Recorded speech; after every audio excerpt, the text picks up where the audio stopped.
So I just ran into 3 hikers. They actually camped overnight. They didn't make it to the lake. They said there's like waist high snow up over that saddle. So it's not looking good. Stay tuned.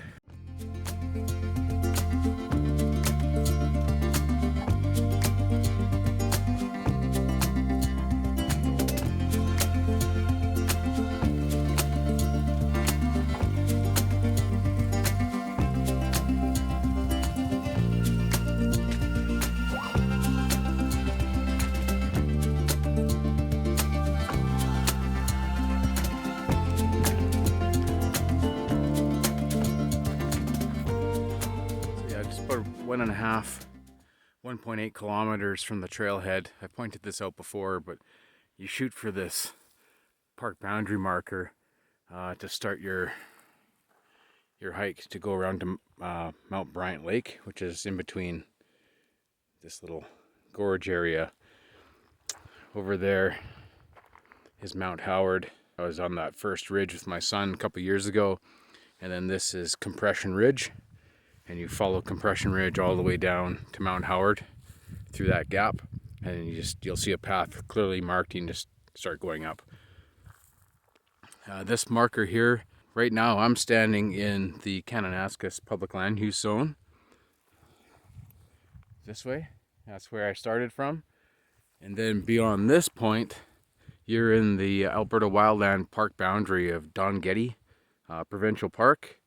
So it actually skirts Mount Bryant. So you actually don't go into the wildland area in the provincial park side on Mount Bryant, but you do for Mount Howard.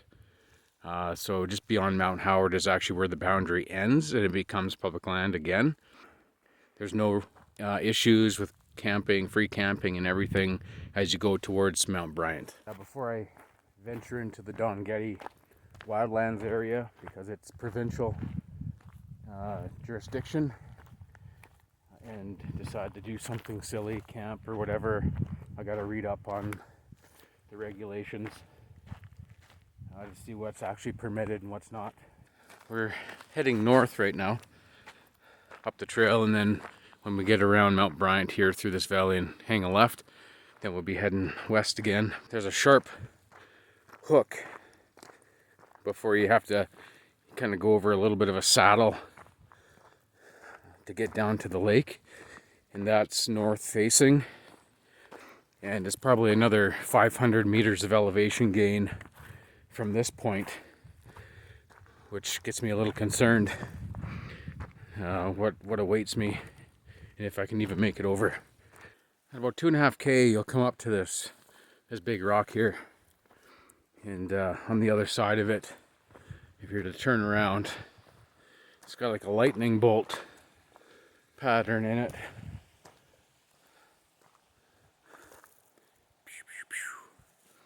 So off of this rock, there's a little bit of a fork in the road. Down to the left, up to the right. So you could actually traverse this portion of the mountain and start your ridge walk to go around to Mount Bryant, or stay down in the creek bed at lower elevation and just follow the creek bed around until you have to go up and over that saddle. And seeing as I am not a glutton for punishment today, I am heading down and to the left.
There's a ton of snow out here.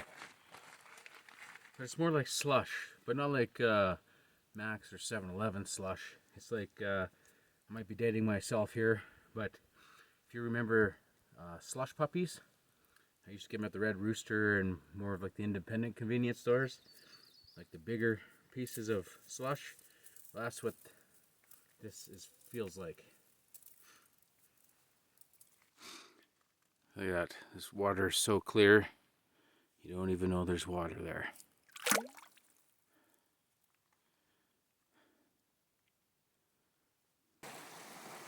Yeah, just as I thought. I'm on the north side right now. And you know, all the stuff that's north facing starting to get deeper and a lot more of it. But yeah, that's as you braid back and forth on this thing all the way up. At this section in particular, the trail is over here. So there's now a little bit of a makeshift one so we can continue on. Well, I finally got onto the other side here. Had to come down that steep embankment and then navigate over these rocks right here. But yeah, wouldn't be able to make it there anymore. So that stretch that I did was probably about 100 feet, and then no other option but to come across this time. But yeah, I can see on this side there's nothing. So back on the trail now, and away we go.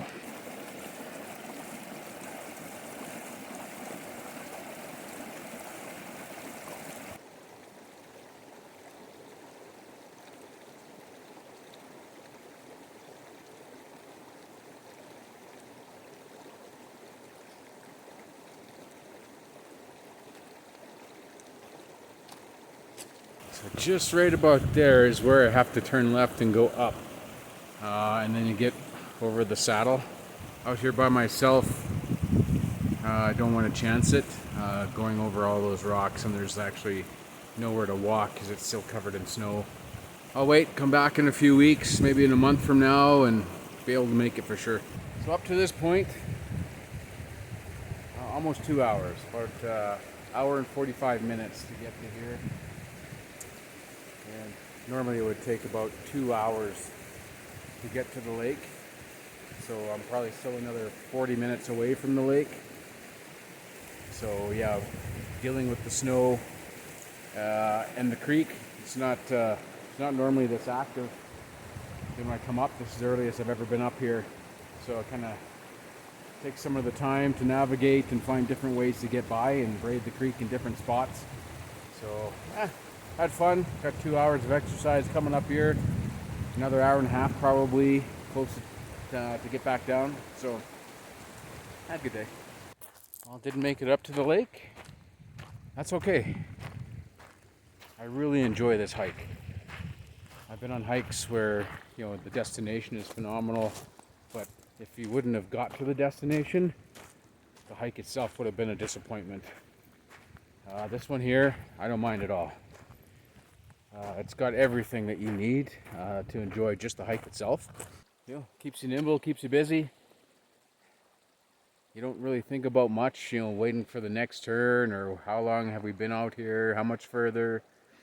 It's, even though I've been out here a handful of times, I seem to take a different trail when you're braiding the creek and everything.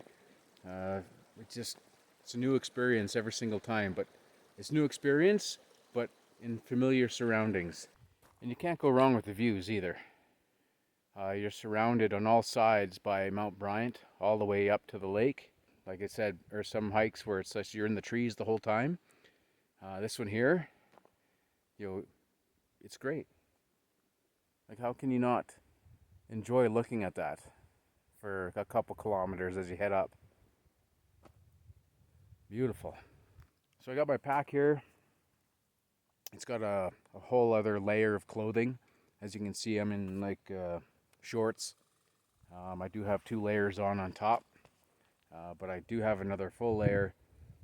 Got my bear spray just in case. But yeah, the weather, it can change on a dime out here.